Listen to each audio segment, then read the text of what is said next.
speaking tonight from Code Green Community. Boy, they're doing a great job, and I'll give an introduction right before we bring them up.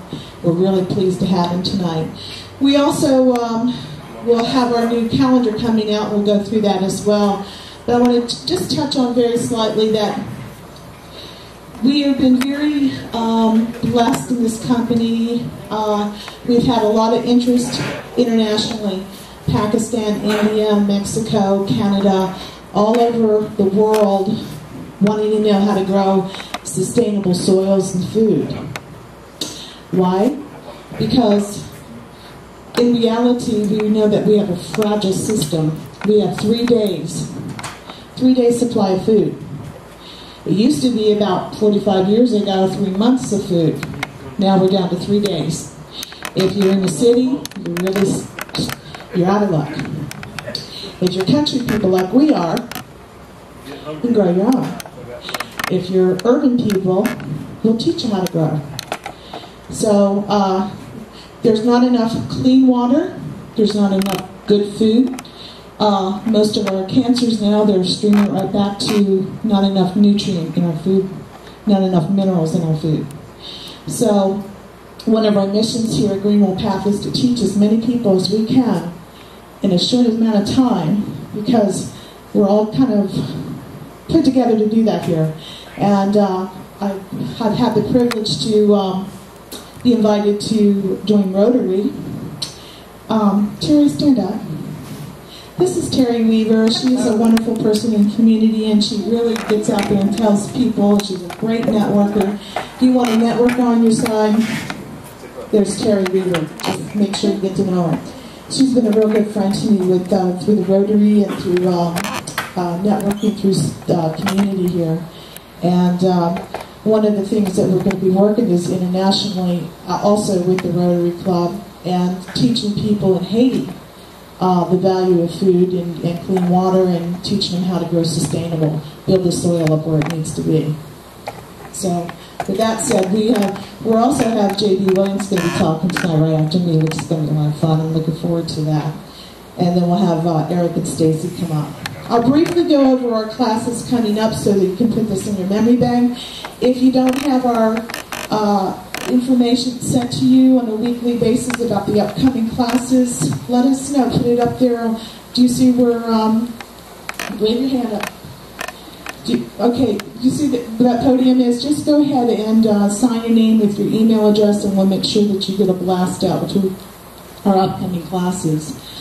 March 3rd, Gina Cavallero and Tanya Peck from the Green Acre Aquaponics Farm. They'll be talking about how to grow foods and fish through aquaponic gardens. They'll teach eco-friendly ways. Thanks, Carson.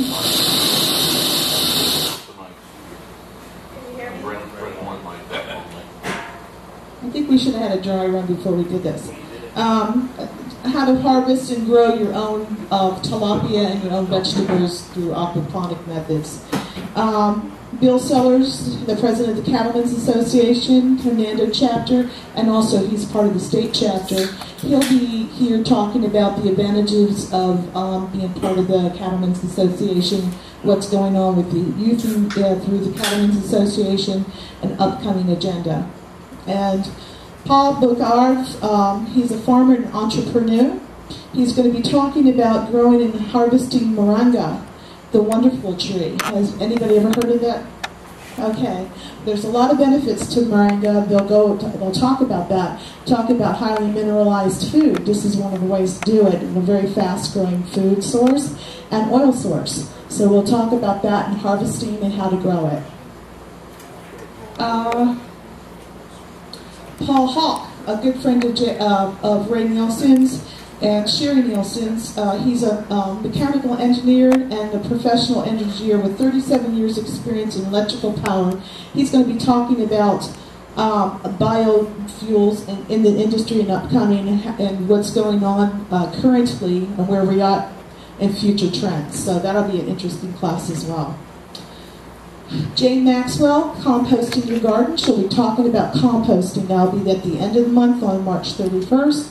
It's very necessary to compost. That's going to build micronutrients into your soil, adding worms, building beneficial fungus, all the good things that are starting at your compost pile. That's how you start building your soil. And of course with Greenwell Pack products. How to do a plug too. So, Bishop, would you like to come on up? This is Bishop Marrow, and he's going to be talking about Good Samaritan Church. He's going to give a quick synopsis of what the good works that they're doing through community. Well, thank you. Good evening, everyone. I'm Bishop Douglas Mora, and I have with me, I think most of you met my brother Clarence. My other brother Fred is also in the audience back there. We're the Good Samaritan Christian Fellowship Church out in Munden Hill.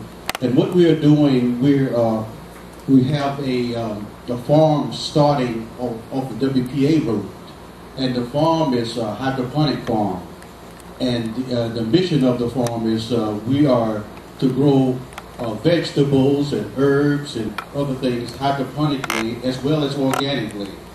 And what we're doing, we are endeavoring to provide a job for folk that have been formerly incarcerated, but they get out of jail, and more times than not, they can't find employment. So what we're going to do for the non-violent former offenders is provide a way for them to get back into mainstream society.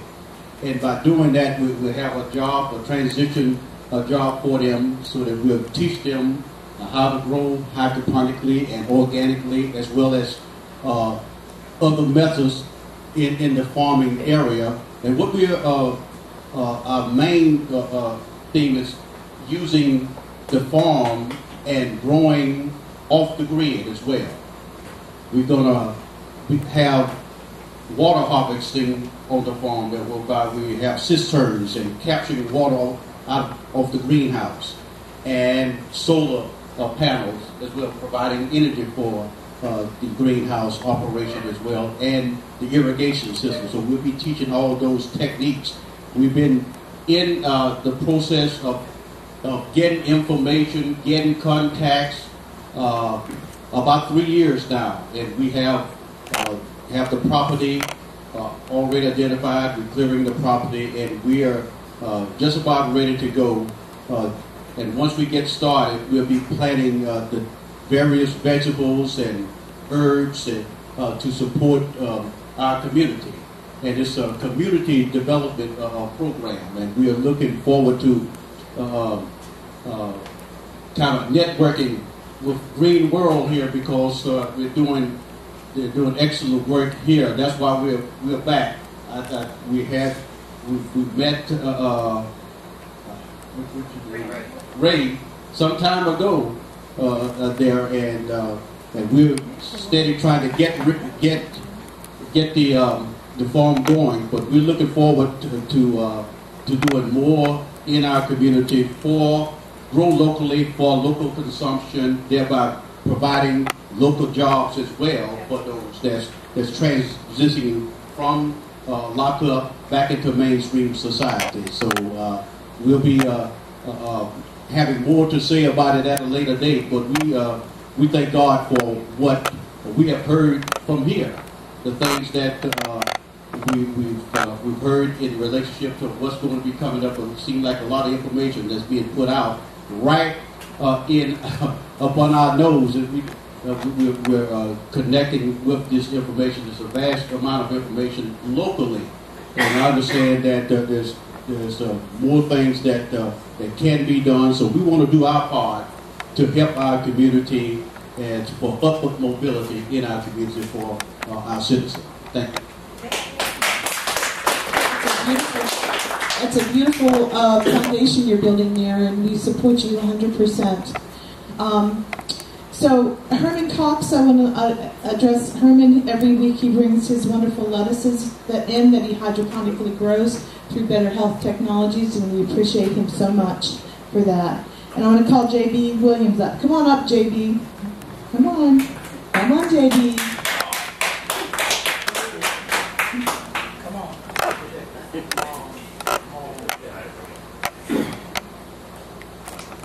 Okay, I think we got one working mic tonight. Oh. What we've been doing the past couple of weeks is the weather's warmed up here. It's warmed up, it seems, all over the country. Maybe not literally, but figuratively, because it's Dory and I and Cliff, Carson, Miss Julia's not here, Ray, everybody. We are absolutely swamped with opportunities and projects out the kazoo. Many things to do when we're busy from whatever time we get in the morning till 10 or 11 at night, just like Ray says. Now I know what he means, because I go home and continue working. You know, that should be reflected in my pay, don't you think? I mean, it is. Nicely played, sir. So, in fact, we worked through lunch today. Had a good working lunch here while we were meeting with people who are going to distribute, once again, plans for across the country and across the planet. And Ray turned to me and he goes, you know, JB Big buys his clothes in the short and big man's department. And it seemed funny at the time. I don't know why. It was funny. Maybe we were all hopped up on soda. Instead of the tall and thin man's, I'm the short and big man's department. Okay, so we've got many more opportunities than we can work in a 40-hour week, so we work 80 hours. But the other day I read this online on my portal to the world, msnbc.com. And it was an article entitled Rebel Gardeners Wage Veggie War with Seed Bombs. This is a group called the Horticultores, whose name roughly translates as art farmers. And what these people do in Buenos Aires, they gather together at night, they take seeds, okay? They wrap them up in small mud balls, and then they go to vacant lots in urban areas, people's gardens, parks, and plant these, or just throw them, okay? So that when other people are taking a stroll, okay, or a walk, or going about their business, they look down and go, huh, carrots, corn, quinoa. How'd this all get there? And I thought that was a very nice way, and it's sort of, you know, there's other people other than the green community and us here and our farmers, and Larry, good to see you. It's been a while. Larry's here. I do that. I've got the mic now. The bishop had the mic. He said what he wanted to. Now I say what I want to. So all over the world and country, as gas prices go up, as instability encroaches upon everybody, both good and bad, there are groups of people like us all over the planet who are interested in eating fresh, eating healthy, and growing their own vegetables and foods. And it makes me feel better than when I realized that we're not the only ones, that there are the Bishop Morrows, Sarge Morrow, the new Fred Morrow, Herman Cox. As I look around the room, there are other people. So come and see us. And somebody stopped by the lab. I'd like to spend more time with people, seeing what they want us to work on and what they want us to do, how they feel about what we're doing here. Is it? We'll make time. We're here till 8 o'clock on Thursday, and then we can always go out to eat afterwards. Right? Right? Yes. Thank you. Okay. I would toss it right to Eric and Stacy, but we'll let Dory do that. Thanks for your time. Come and talk to me sometimes.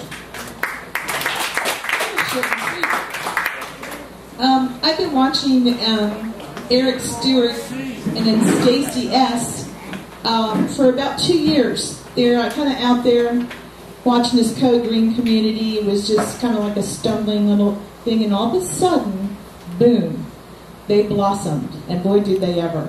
They're out there, they're connecting, they're getting people's attention. They really got my attention, and we want to work with you. We want to build an alliance with you guys and help you, and perhaps you help us. How's that sound? So come on up and give them a hand, everybody.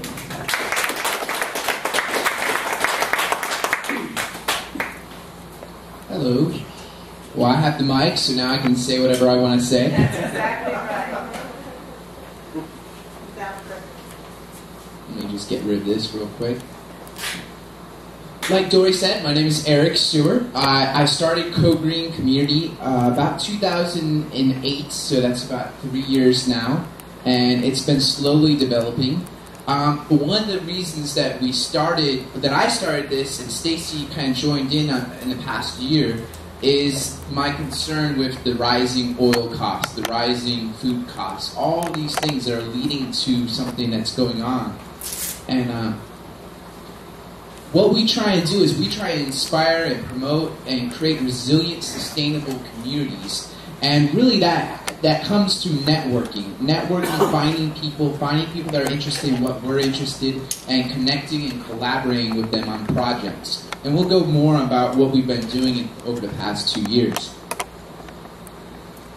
But the overview of what we want to talk about tonight is going to be about peak oil. It's something that, you hear a lot in the news right now with oil prices rising over $100 a barrel, and just all the riots that are going on in the Middle East. People's mind right now is on oil. And we feel through what we're doing and the vision that we kind of have, we can help communities transition away from fossil fuels and away from oil through the collaboration of the network that we've kind of formed. So the situation, though, it seems very, very complex, but really the solutions are embarrassingly simple. And this came from Bill Mollison, the founder of permaculture, which is permanent agriculture. And he stated this when he was designing systems for food forests and or orchards that could take care of themselves and sustainable organic farms. And I think this is key to what Code Green Community is. I don't know everything, but I know a network of people that know other things. And so by having that network and having that connection, the simple thing is just to have your friends, have that connection. And so what is peak oil? Well, peak oil is a term that can be used for a whole bunch of other things besides peak oil. Peak oil is the peak production of oil. But there's other things peaking around the world as well. There's peak topsoil. There's more than half of the rainforests are gone. A third of the natural gas has been depleted. About a third of the coal. Also, our water, our lumber, our fisheries, and our minerals, they're all being depleted at alarmingly rates. And so peak oil refers to the point in time when the production of oil can no longer meet the demand, and the production starts to slowly decline year after year because we've just found all the oil, we've tapped all the resources. And there's a time and point and that peak oil will occur, and there's theories that it has occurred in 2006, 2007, and that it could occur over the next 10 years. So peak oil is just a theory right now, but we're living in that peak time where the moment will happen within our lifetimes. Our whole entire global economy works on cheap gasoline right now. When the gasoline rises over $4 a gallon here in America, you start to see businesses slow down, you start to see people drive less, you start to see an economic impact. And so this cheap oil and cheap gasoline has led us to excessive consumption. We have this way of life that for the long run is unsustainable, and it's going to have to transition to something different. Since the 1970s, the production level of oil in America has peaked and declined. And as you can see, as the years gone by, we've actually had to import more and more oil. So for every oil barrel that we discover, we're now consuming anywhere from 3 to 5. It's already the production of oil has already declined in over 60 countries. And at some point within the next decade, like I mentioned, that the global oil production will reach a peak and start declining year after year. So this is a graph of what you have in the front here is the projected discoveries of oil. We actually discovered the major fields of oil in the 1940s and the 1950s. And then the green line is the projected production. And then the last line, the red graph, is actually the demand. So as China and India and all of the other countries that are developing right now, as they start developing, they're going to need to consume more and more oil to create their economies. This was a graph released by the International Energy Agency, and this showcases how over the next 35 years, or excuse me, 25 years, oil production in crude oil, which is like the conventional oil that you would get on land or in near shore, that would be the conventional oils, whereas unconventional would be more like the deep water horizon, or oil that you would have to go way out into the oceans for, or oil that you would have to take out of bitumen, which would be the tar sands up in Canada. Is anyone familiar with the tar sands of Canada? Bitumen. Bitumen? Thank you. We're working on some of that up there. Yeah? Great. I was up there on Thanksgiving Day. Well, when you come back, right? Next week. Well, basically, I'll describe the tar sands. Maybe you guys can add to this. The tar sands, there's layers and layers of sand and bitumen underneath that sand. And so what it is, it's a mineral mining expedition. They've excavated miles and miles and acres of this land and just totally strip mined it. And what they do is through a process, they steam it and they heat it up and they put it into a pressure and it squeezes out every last drop out of this clay soil, the bitumen. And so the whole process is really dirty. It takes a lot of water and it's incredibly expensive. The only way that you can even make a profit out of it is by having oil prices be over $100 a barrel. So in the long run, even if we have all these oil wells developing and the unconventional oil developing, we're still going to see a plateau, and it's still going to be a lot more expensive as years go by with the cost of oil.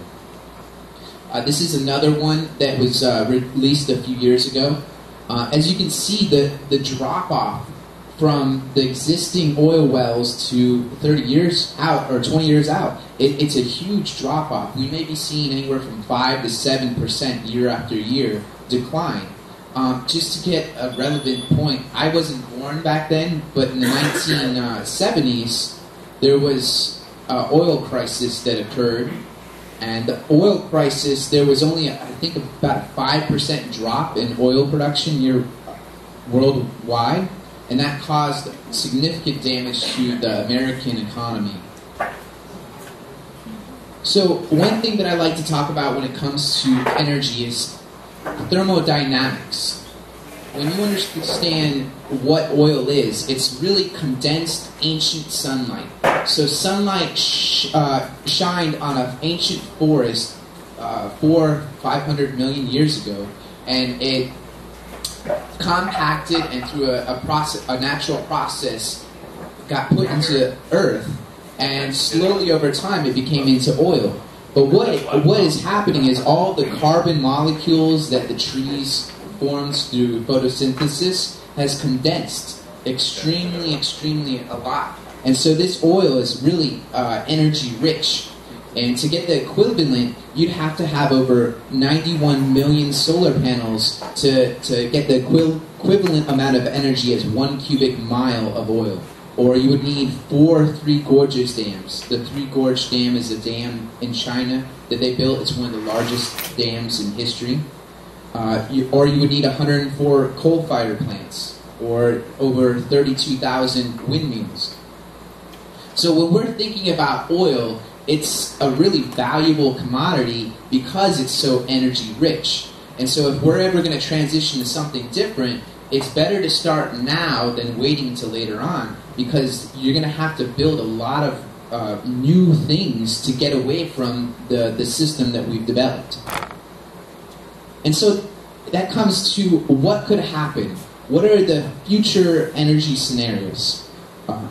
These are just some ideas, but they kind of add in a couple of other ideas. One is the techno-fantasy, that somehow technology will be able to find some way, somehow, of making abundant amounts of energy, like maybe cold fusion or nuclear reactors that self-reheal their reactor cores. Or the next one is green tech stability, where as the oil declines, we'll slowly be able to plateau, and we'll find the resources or the energy or the technology to make that possible.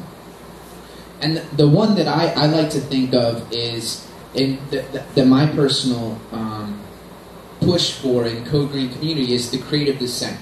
I believe from my own study, and I really emphasize that you should all study peak oil and try and find out for yourself what's right for you. But if oil is going away, instead of trying to fight the process of it going away, why don't we take it as a creative way of saying, well, this way of living is not working, let's creatively create a new way. And so in the creative descent, it's all about creating earth stewardship. How can we really be good stewards to the earth and develop our economy? Because we know that our economy may not grow year after year, but we can still create a local community that will develop a resilience to energy problems in the future. And the last one is a crash. If you know anything about biology, populations never exponentially grow. In populations in the ecosystem, populations go up, then they plateau, then they go down, and then they go up, and there's just a never-ending cycle of ups and downs in a population. So there is a possibility that there could be a crash if the energy that we've been relying on for the past 150 years suddenly starts to go away over time. And so it's in all of our best interest to not see a crash. So if we start to learn now the important things that Green World Path is teaching and what other people are teaching, we can develop a way so that this doesn't occur. So this is a map of the global oil production. All of the countries in yellow are actually post-peak. So for the past several years, they've actually been declining in oil production. And so, I don't know if you can see, but you can see Egypt and Libya. Could there be a connection between that? There's also Mexico, which is having some problems with their government as well. Peak oil is what's been occurring for the past 50 years is these oil-producing countries, they've been dependent on the oil reserves to tax them and tax the corporations. So as these taxes go away, government-supported programs have to go away as well. Just in our own instance, we're having a lot of debt issues in America. Maybe some of these programs won't be sustainable in the long run. So the oil export crisis. Now this goes into a theory called the export land model. And what it basically states is, as the oil production declines over time, the oil demand within the country continues to rise. And so what you end up having is the oil exports go to zero really quickly. And so within 5 years, within 6 years, the oil exports of a major oil exporter could rapidly disappear because their own internal domestic supply continues to rise. And so if you're a country, you're not going to have your own people go starving and not have gasoline. You're going to not export your commodity. So this was taken out of a German military analysis of peak oil. There have been several analyses by military. The United States has a military report on peak oil, and it's just as severe as this one. But in this one, it talks a lot about how in the long term, any country that has oil production is going to have a lot of political power. And it's also going to increase the importance of anyone that can produce any kind of energy. whether it's solar or biofuels or anything. Energy is going to be the currency of the future. That's really what's going to drive any economy and any politics. But it also talks about the market. That we live right now in a free market society where we're allowed to sell goods and services on a free market. But if there's a supply crisis with our energy, we could see a sporadic market failures or a relapse into a planned economy, like using rationing or control of production schedules. This is something that governments usually do in response to a crisis. And so it's in our best, this is what the report says in the German military report. This is also continuing from that. It talks about global chain reactions. Like right now, we raise chicken in China, package it in Chile, and then send it to San Francisco so McDonald's can put it in their fryers. And it just doesn't make any sense. So these trade systems that we have created, they're not going to be around in the next 21st, 22nd century. This is a quote from an author, James Howard Kunstler, and it really is poignant. You know, for the past maybe 150 years, we've really been going through an adolescent stage. We've been growing exponentially as a society and as a species. And so now we're going to have to find that this adolescence is ending and that this peak oil and climate change, this is a way of saying to almost every human being on this planet that we have to change our ways because this way doesn't work. So it's really about moving into adulthood. So we have trouble visualizing decline as positive, but simply reflects the dominance of our prior culture of growth. The real issue of our age is how we make a graceful and ethical descent. That's from David Holmgren, a permaculture teacher. This is actually a geoscientist, Colin Campbell. He wrote in 2003 that the second half of age of oil now dawns and will be marked by a decline of oil, and all depends on it, including financial capital.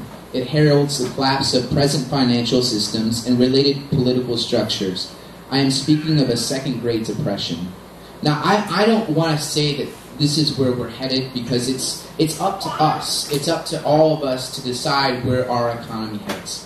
But if we don't understand the fundamentals of energy and how our society works, we can't. If we don't look at the problems, then we can't decide what the solutions should be. And so one of the things that I learned over the past 2 or 3 years of understanding this and questioning it and really diving deep into what peak oil will mean is I learned about a thing called permaculture, which is permanent agriculture. It's a way of leaving the planet better than we've gotten it. It's really about creating systems that can permanently take care of themselves using biomimicry, understanding the natural cycles that happen in ecology, and creating those into a human-made system so that you could create an edible garden that could last for years and years and take minimal input. So permaculture deals with a lot of things. It primarily deals with gardening, but there's also permaculture designers that have done buildings, have developed tools and technology. There's different people working on different petals of this permaculture flower, and all of them rely on the ethics and design principles that permaculture talks about. Permaculture is really based upon care of the earth, which is rebuilding natural capital, care of the people, look after yourself, your family, and your community, and fair share, which is set limits for consumption, reproduction, and redistribute surplus. Now, it feels socialist when you say that.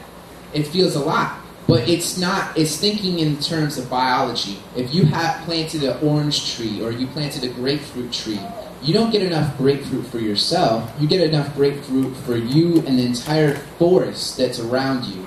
And so if you understand nature, nature doesn't grow something just for one thing. It grows it for the whole community that revolves around that production.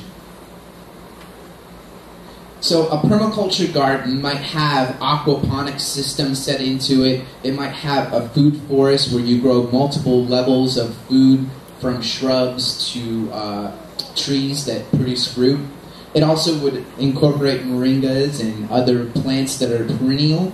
The main emphasis is perennial instead of annuals. Annuals you have to plant year after year, where perennial they last for years and they produce year after year.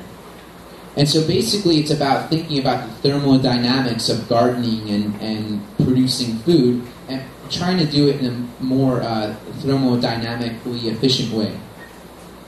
And so this leads to transition. Transition Town started when a permaculture designer named Rob Hopkins learned about peak oil, and he wanted to start designing how his community could respond to peak oil. Like, what could you do if this is an occurrence? And so it's about making possible a livelihood in our local bioregion that's worthwhile. And so I'm going to transfer to Stacy, and she's going to talk more about what is transition and what we've been doing over the past 2 or 3 years.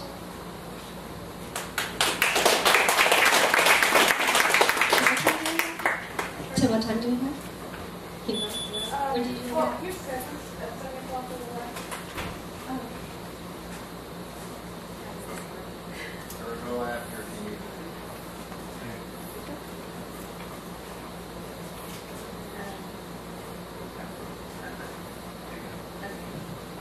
So what is transition? As Eric mentioned, there's a transition handbook that was Rob Hopkins, and a lot of this started in England and Scotland, and there's a Transition USA site that you can check into. There are a lot of different communities and cities in the United States that are undergoing transition, as well as all over the world. So it's a vibrant international grassroots movement that builds community resilience in response to the challenges of peak oil, climate change, and the economic crisis. So it started in the UK. And I want to emphasize community and resilience, and sometimes I tend to use a lot of words that, like, I know the definition of. I know last night I met with a group of women. We're starting a natural women group that we're getting together in St. Petersburg. And I tend to talk really fast, but I also tend to use a lot of words that they were like, slow down, Stacey, explain that for me. So if I say anything like transition or something that you don't understand, you can just feel free to stop me. But resilience means that we want to try to grow food locally, focus on local, healthy, organic foods, and to be able to avoid any kind of impacts from outside of our system or outside of our community. So something like a financial crisis or a hurricane or anything that would impact the system, we want to become more resilient to those outside powers and try to keep everything growing within the system.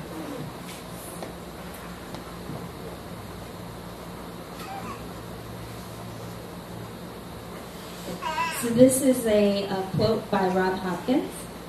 I believe that a lower energy, more localized future in which we move from being consumers to being producer consumers, where food, energy, and other essentials are locally produced, local economies are strengthened, and we have learned to live more within our means, is a step towards something extraordinary, not a step away from something inherently irreplaceable. So I know Eric was kind of pointing it out, but we're a debt nation. We consume and consume and consume, so we really need to learn how to not consume and live within our means. In the energy transition, the challenge of global climate change makes a shift from fossil fuels necessary. And it is also inevitable, and we really need, as Eric mentioned earlier, to take a proactive stance on this so that we don't crash and go into that Mad Max world. We want to make sure that we do it gracefully and creatively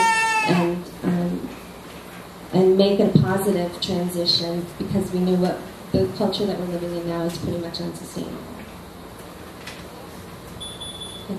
More about resiliency. That we want to be self-reliant for the greatest possible number of our needs. And there's going to be a slide later that we really want to show you some of the ways that you can measure whether your community is resilient or not. One of the terms we use a lot is relocalization, obviously bringing things closer to home, local food production, energy and goods, so to buy locally, and producers like Green World Path for your organic fertilizers and pest control, local development of currency, government and culture, reducing consumption, and developing communities that can be working models for other communities. And we do work closely with Sarasota Transition. There's a great guy there called Don Hall, who's very active in transition. He came from Colorado. We also have one up in, how do you say that, Muscanabean or something? There's a woman up there by Gainesville. And there's also one in Jacksonville. These are the resilience indicators that I talked about earlier. So how do you know that your community is resilient? A portion of the proportion of local employment. I know where I live, in Pasco and Hudson. A lot of us take off for the day and go down to Hillsborough or Pinellas to work. But the more people can work locally, the more resilient you'll be. The percentage of essential goods manufactured within a given radius. Local materials used. How about this? The number of 16-year-olds able to grow different varieties of food. And that's one thing, I will talk about what we're doing in Code Green all around the Tampa Bay area. But one of the things that I would like to do is cross-generational learning, especially respect the elders and the knowledge that you have, because we're going to have to be reskilling and learning skills that we've forgotten over the past 40 years or so. And also to include the children. It's very, very important because they're our future, so we want to tap into more elementary schools and high schools. Okay. The ratio of car parking space to productive land use. I know there's Clearwater, I think, is probably one of the most progressive towns that we have, as well as Dunedin, and the things that they're doing for the green community. And one of the things that they put together, I noticed the other day, Clearwater, they took a map, the city did this, it's called Greenprint, and they took a map of all the areas that were kind of non-used arable land that could possibly be used for food, forest or gardening throughout the community. So that's something that would be really good to map areas around that. And as J.D. mentioned earlier, the guerrilla gardening. To just take seed bombs and throw them. We're actually even to work with the local county commissioners or government to start not putting plants that you can't eat. Grass is no good. Sure, lots of trees are good, but trees that provide food are even better.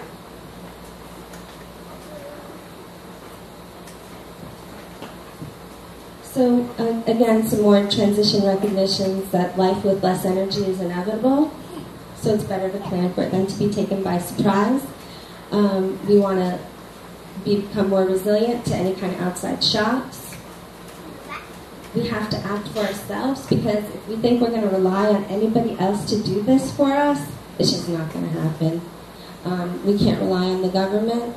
We have to band together as a community, and that's what we're trying to do with Code Green. Is not only, we do have friends here from Weston A. Price, and the women who are coming in a couple of weeks, the aquaponics, Tanya and Gina, they're all part of our community. And we have the St. Pete Permaculture Guild down in St. Petersburg. We're studying a book called Gaia's Garden, which is a beautiful book to learn how to recreate nature and grow abundance in your own yard. and it has to do a lot with what Ray preaches all the time about creating the soil. You feed the soil and not necessarily the plants. So the last bullet point here is by unleashing the collective genius of the community, we can design ways of living that are more enriching, satisfied, and connected. Because right now, I don't know, I feel like we're on the hamster wheel and we're living in bubbles, and we drive to work and we sit in cubicles, and then we drive and we hit the garage door opener, or we pull into our houses, and there's really no sense of community. Your garage doors are always the front of the house.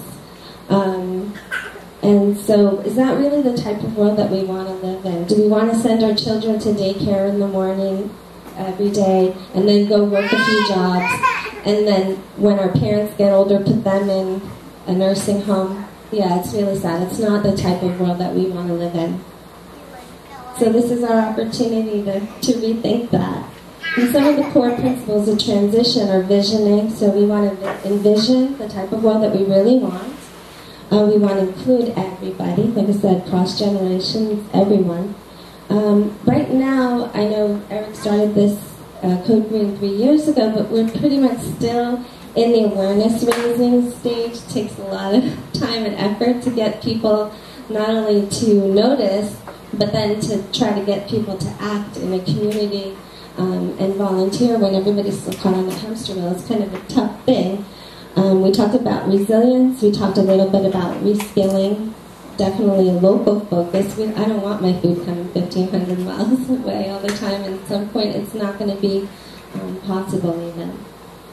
There are going to be a lot of psychological insights, and to me that means an inner transition. So we really have to think about, do we need all that stuff, or is that just a want? And the stuff that we want, are you really happy with it? Or, yeah, what is your value? And you know, I know people who pay to store things in storage units. I mean, yeah, more stuff that isn't making you happy, and if it's there for 6 months or more, you don't need it anymore. So we really need to think and have an inner transition.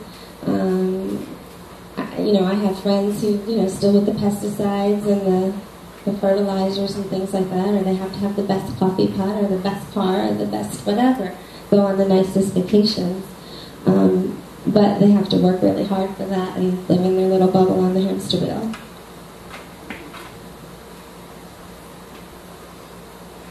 A lot of this is kind of redundant from what we were looking at before.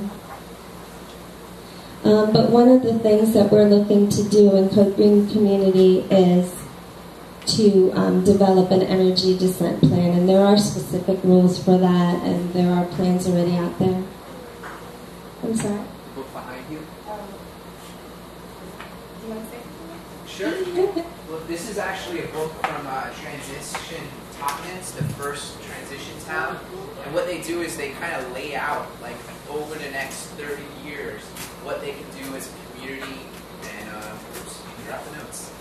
And they lay out, like, this year we're going to work on localizing our food. We're going to set up this many community gardens, or this many community orchards, or we're going to set up a program.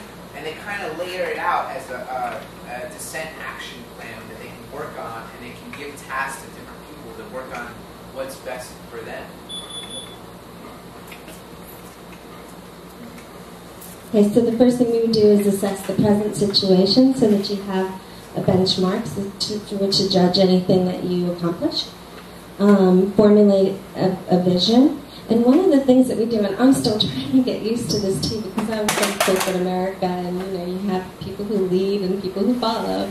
But the one thing that we're experiencing more in this community is something called open space, where everybody not everybody's going to garden, not everybody likes to garden. And actually, when Eric was talking about permaculture, it's not just plants.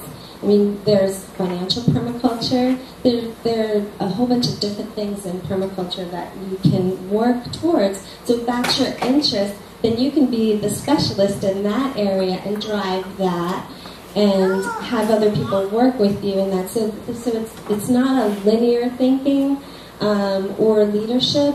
It's totally different. So that's something that we're doing. If you ever hear open space, has anybody ever done open space before or worked in open space before? It's a totally different kind of leadership model, and it's a more creative way to do things.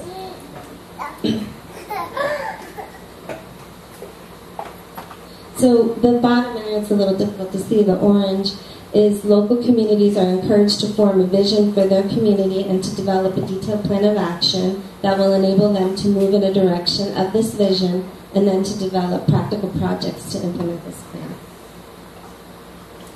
So we want to envision a positive future, so not have the doom and gloom scenario that some people might think, where production and consumption occur closer to home, where long and fragile supply chains that are vulnerable to surges in oil prices and economic volatility have been replaced by interconnected local networks, where the total amount of energy consumed by the businesses and citizens is dramatically less than current unsustainable levels.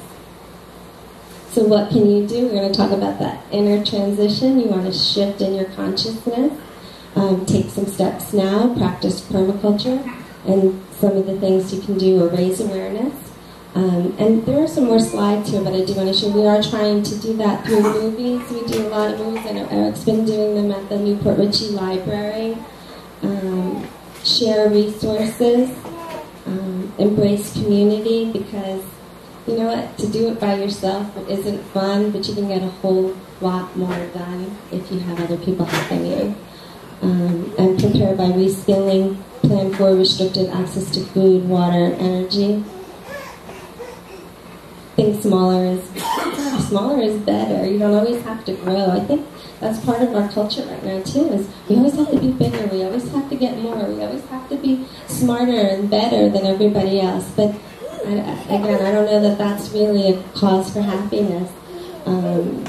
We want to be human beings instead of human havings or humans having to do all the time. Understand the difference between what you want and what you have. You can go into voluntary simplicity. Consider consumption and obsession with stuff. We kind of talked about that. Stop living on debt. That's another thing. If you're indebted and you keep wanting to buy and put things on your credit card all the time, you're going to be stuck on that hamster wheel and indebted to the banks, and your quality of life isn't going to be as good as if maybe you didn't need all that stuff that I know. Because you buy toys and you just want to throw them out, right? And sometimes they have more fun with the box that it came in anyway. You want to connect with and honor nature, because she's the one who provides, and if you don't honor her, she's not going to give you what you need to survive. Meet your neighbors and create a sense of community, and help those less fortunate. And that's one of the things that I did as in the Hudson transition. I started a community garden at the Angelus. I don't know if you've heard of the Angelus, but it's a residence for cerebral palsy. I want to say children, but they're not children anymore. I think that they've been in the program for 20 years or more. But they're severely handicapped in wheelchairs. And so what we did was we made a permablitz there, which is another word maybe you haven't heard of. How many people have heard of permablitz? What? A permablitz is when you get your community together to blitz a garden and just make a garden in somebody's house, or like the Angelus. And we just got loads of mulch delivered, and we shoveled it all up, and we got seaweed, tons of seaweed, and horse manure, and whatever biomass we could get our hands on, leaves and mulch. And we put it all together, and we got a lot of plants donated to us from an organic blueberry farm in Sartown, a Becky's, DNS Blueberry. Lowe's even donated to us. A lot of people were very, very willing to help, and I think to me that was the most important thing that I got out of it, was the sense of everybody who was so willing to help. So in a food crisis, where would you rather live? Seriously, with the grass or with the food? And and the garage is in the front, and the car out front. And where would you rather work? Would you rather work in a cubicle with fluorescent lights, or staring at the electromagnetic chaos, or would you rather meet your friends and make homemade soaps and can we redefine the American dream with the garbage and the pills, and as I mentioned earlier, with the kids in daycare and the elderly by themselves. So this is something I really thought was pretty interesting, because, you know, we can sit here and we can read about this and we can talk about it all we want, but if you don't actually take personal action, you're not going to realize what valuable lessons you can learn out of it. So there's this woman, Anna, and she and her husband have been blogging on Code Green Community. So that's our website is www.codegreencommunity.org. And what she decided was, instead of making a New Year's resolution, she took for each month of the year a different goal that they were going to make for the whole family, and they all had to commit to it, and they all sat down at the beginning of the year and decided which things they were going to free themselves of, or what types of things they were going to do. So in here, January, they said no processed food. It all had to be unprocessed, or it had to take no more than 2 steps in processing. And then February was no spending, and it's pretty funny. If you go to the website and read it, she's a really good writer. And I mean, we're all volunteers. Nobody's getting paid for this or anything. I think her husband wanted to go to the rifle range or something, and it was going to cost about $30, $35. So they had to barter for the money to go. His best friend decided he was going to pay for it. And the amount of food that they had to take out of the refrigerator, like 3 breasts of chicken, 2 lamb legs, all this food that was like 4 dinners for the whole family, so that he could go to the rifle range. So you start to change your perspective on what's really important. So in March, they're going to only have 1 appliance on the grid. I'll be interested to see how that goes. But you can see some of the other things: buses, bikes, and feet. Oh my, that's it. In April, no plastic brought in the house. I mean, seriously, think about that. Alternative income, volunteering, alternative cooking. They're going to really actually break out. I mean, I have a solar oven. I've never ever used it. So that's something that's going to force you to break it out. Go ahead and use your solar oven. Primitive skills. Local products and shops only, and she's wondering if ABC Liquor counts as local. And no garbage. Nothing goes in the dumpster in November. And then in December, only the entertainment that they create for themselves. So I think those are pretty special. And if you read her insight and the things that she learns while they're going through this, it's pretty heartwarming. Question: How do we access her website? Oh, it's on Code Green Community. So, yeah. So some of the visible projects that we're developing right now, as I mentioned, we started the Angelus. There's also the Faith House down in St. Petersburg, and they're putting a food garden in there. They have a food garden there, and right there Neil's building a pond for tilapia.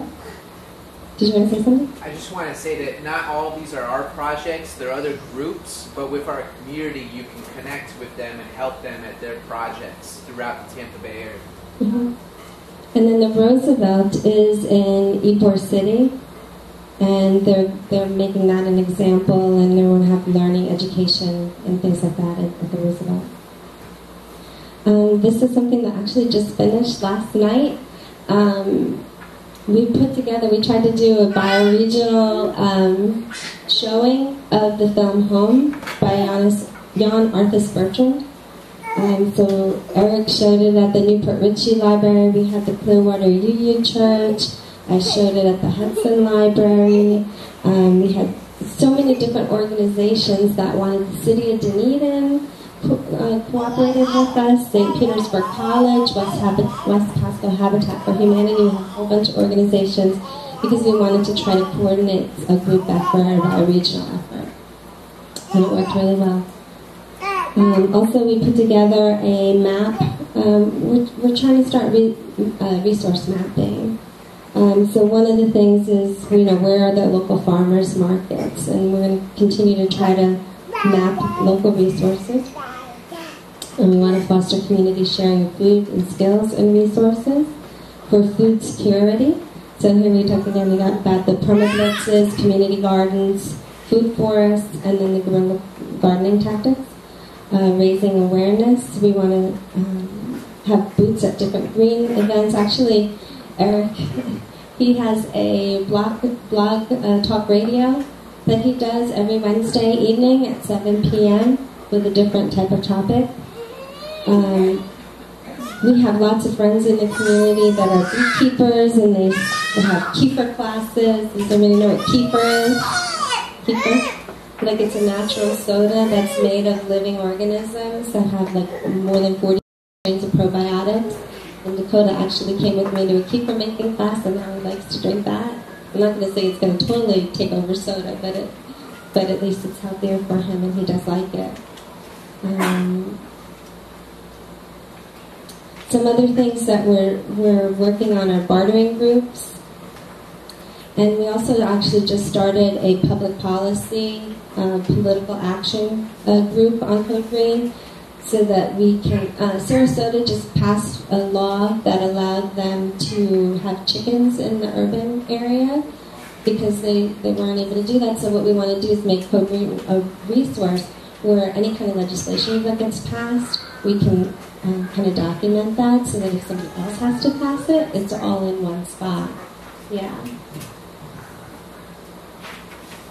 Developing a local currency. I personally don't know much about that, and you really don't want me talking about money to you guys. But there's this wonderful woman, Marie Nelson, down in St. Petersburg, who's really taking this seriously. She's the financial lady. And right now she's actually doing what is it? Yeah, time bank. So we can start sharing time, like we barter time. I put an hour in for Dory, and then Dory wants to put an hour in, and we can keep track of that. So it's kind of like a money without thinking about money. So local transportation, great reskilling, so that we can relearn some of the skills that our grandparents had, and to reverse the great de-skilling of the last 40 years. And give people a powerful realization that they do have the ability to solve their own problems. And I know one of the things that Eric and I were talking about before we came here is psychologically, if you just sat there and watched all the videos on YouTube or read all the bad news, I mean, it could be pretty draining for you. So if you can empower yourself knowing that you'll be able to provide for yourself and your family, if you had to, then that's pretty powerful. And we did talk about honoring and engaging the elders for their wisdom and their experience. And then this is our cheerful disclaimer. Transition is a social experiment on a massive scale. We don't know if it's going to work. We're all kind of neophytes at this, but we're willing to give it a try. If we wait for the government, it'll be too little, too late. If we act as individuals, it'll be too little. But if we can band together and work as communities, it might be just enough, just in time. And that's all I have for you today. So I just wanted to let you know that if you want it, thank you. You can join Code Green community, and then you are all out there, and I appreciate your time. Thank you. Thank you. Thank you. Does anybody have questions? Yes. It's a stupid question. Did you rinse your seaweed there on site, or did it come already prepared?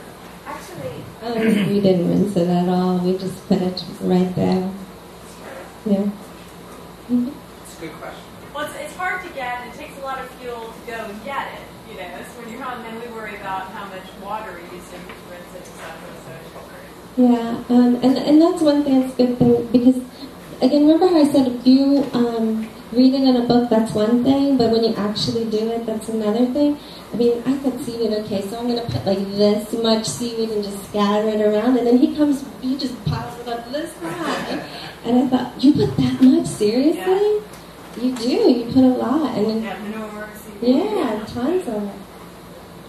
I actually learned that from Jim Kowaleski.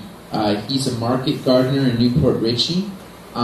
He gardens with using seaweed regularly, and he just said, just put it on there. And so I kind of got that from him. Great. So it's all experimentation. I have one suggestion. After you put the seaweed on, put some green tank total on it, and total will help break the seaweed down faster. Bob, you have a question? Yeah. I agree with everything you're doing here and everything else. And matter of fact, I'm in the process myself of doing a lot of these things, you know. But there's one question I do have to have to you. Sure. As you was talking before about, are we going to give up on oil exploration now, or what? Or is it? Well, what about the shale oil that they're talking about out west? Can you give me any information on that? Well, shale oil, what they're doing to I used to own ExxonMobil stocks, so oil has always been an interest of mine. And from my understanding, the shale oil, they're doing horizontal drilling, and they're fracking, which means they're putting chemicals and water and shoving it in there, and out of that they'll get oil.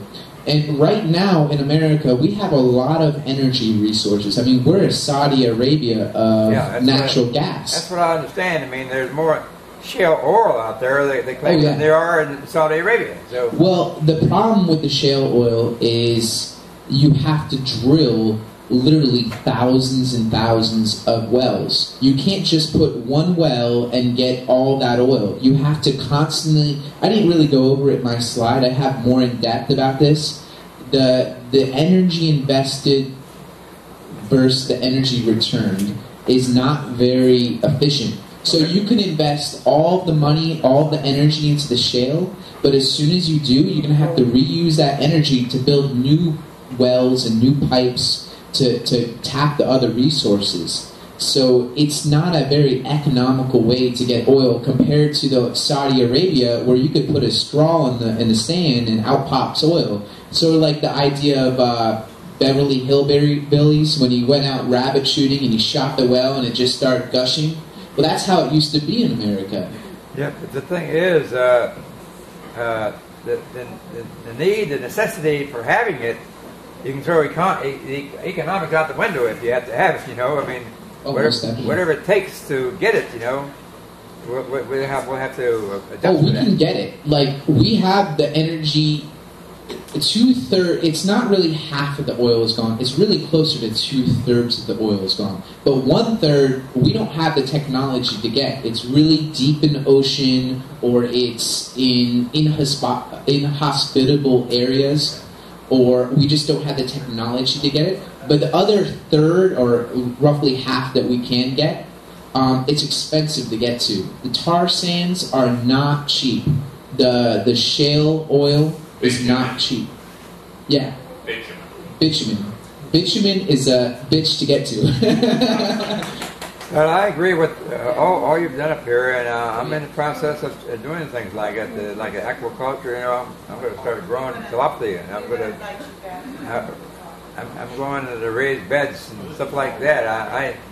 I agree with what you're doing here, but it seems like we're trying to digress it. You know, if we're in a mode of going backwards instead of forward, you know, or some, in some cases.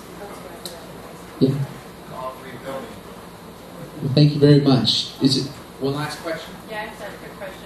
Sure. If you want to learn some of these things, is there outlets for learning, like say solar or the aquaponics or things like that people are interested in learning? Do you have is that on your website or I can't pull it up on. I don't think I can pull it up. But what we have available on our website is it's all open source. Every single member can post an event, post a blog, post photos, post videos. It's very open source. We've got over 200 videos. We have over 300 blogs. I mean, there's people that are actively on this thing. And so on the event calendar, there's actually one for aquaponics that the next presenters next week from Green World Acres? Green Acres. Green Acres. Green Acres Aquaponics. So it's really a network. It's not so much what we can teach, it's what other people in the network can teach you. So in return, if we got on the network, we have stuff to offer, we can also offer Yeah. things too. Yeah, you can post an event and set up an event, or you can ask people or if you want to find out, we have a little part of it that deals with online learning. Like we have a section that talks about edible gardening in Florida specifically, because it's really hard to find specifically Florida information. But yeah, there's a lot of stuff on the website. Yeah, thank you.